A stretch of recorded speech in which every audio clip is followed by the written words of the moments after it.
Jayati, Jayati, Namananda Rupam Morarer, Ramita Nija Dharma Jnana Pujadi Atam, Kadam Api Sakrit Atam Muktidam, Harinam Yat, Paramam Amritam Ekam Jivanam Bhushanam Me.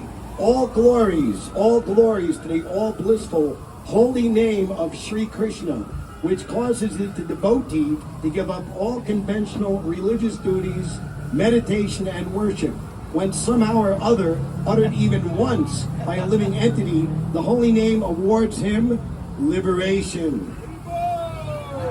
Liberation means freedom from repeated birth, death, disease, and old age. The four main problems that everyone faces in whatever species of life, in whatever country, in whatever gender, in whatever economic status, rich or poor, everyone, that is the problem. We don't like to get old. We don't like to get diseased. And we certainly don't like to die. Why? Because we are none of those things. We are eternal, full of bliss and knowledge. So the holy name of Krishna is descending from the realm where there is no birth, death, disease, and old age. And even more, where the highest form of pleasure and the highest form of love is unlimitedly available. When somehow or other, even once uttered, the holy name awards him liberation. The holy name of Krishna is the highest nectar and the highest treasure. It is my very life and my only treasure. That is spoken some 500 years ago by a very great saintly personality, Srila Sanatana Goswami, who was the direct disciple of Krishna in his combined form of Radharani and Krishna as Sri Chaitanya Mahaprabhu, who inaugurated the Yuga Dharma. That means the prescribed method of spiritual awakening and advancement for every living entity in this entire universe. We are not alone. So by chanting Hare Krishna, you regain your eternal self. We're led to believe by the, let's say, subtle energy affecting the mind and intelligence that I'm a this or that based on my material bodily identification, be it a country or, as we just mentioned earlier, all different statuses of life. But on the spiritual platform, we are beyond all of that, just as you are beyond where you are now if you fly in a plane 10,000 miles. So this chanting of Hare Krishna is the most natural and most desirable thing for everyone. But unfortunately, due to the influence of the time that we're living in, which is a time of materialism, quarrel, strife, anxiety, hypocrisy, it might not seem immediately tasteful. That is compared to someone who has jaundice and they can't taste anything sweet. The cure for jaundice is to eat sweet things, and then your natural taste for sweetness comes back.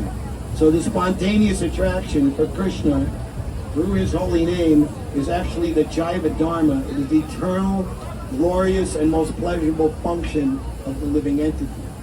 So it is both the practice and it is the perfection. So coming out here in the heart of the capital of the illusory energy, Times Square, is very appropriate because Krishna is the sun, and everything that is absent from the sun, darkness, is simply because of not being in the sun. The very concept of darkness means there is no sun or light. So wherever there is Krishna, there is the sun, there is complete knowledge, and ultimate benefit, Shreya Uttamam, for everyone. So doing this as a group, the more the merrier, with musical instruments and various rhythms or various melodies, ragas. These are actually ancient and eternal melodies that attract the attention of the Supreme Beloved Krishna to the beloved devotee who is chanting his names in holy and ecstatic, eternal loving rapture. And when we don't have the opportunity to do this, and of course getting a sound permit and sitting here, it's not that we can do that every day, although we would like to. But you can have your own private audience with Krishna by chanting in private meditation.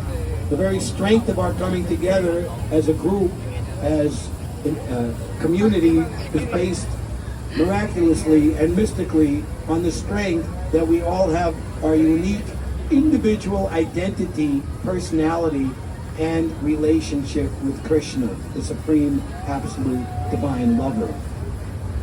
That is the glory of God, and that is his greatest opulence, is that he creates all of our unique individuality, which cannot be duplicated by anyone else, by any type of machine, any type of ism or concept or political system.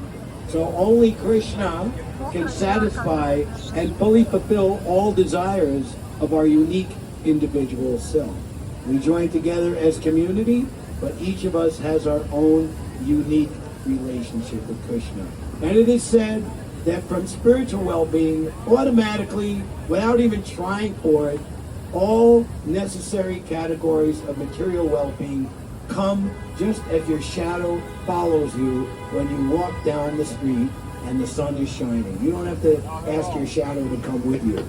So the shadow needs of everything we need categorically to live comfortably and sanely on this planet, proper distribution of all necessary goods, commodities, and services, follows automatically. No one will be homeless, no one will be hungry, no one will be crazy. Everyone will have not only enough, but more than they need. And it is described that this Sankirtan Yajna is the gateway to that sublime desired reality. So we're going to stop now because we've overrun our permit time and we want to follow the rules as best we can. Hare Krishna. For those of you who don't know, we have a nice temple, big one in downtown Brooklyn, 305 Skimmerhorn Street. Over there on the table, there's information. Or you just look up Hare Krishna on your Google Maps or Waze or whatever you got on your smartphone, and it will be very smart to tell you where to find us, the website, and everything. All information required. Thank you very much. Hare Krishna. And for anyone who wants to get extra special credit, they can help us pack everything up, especially since everything more or less got kind of wet, to do things very diligently, intelligently, and methodically.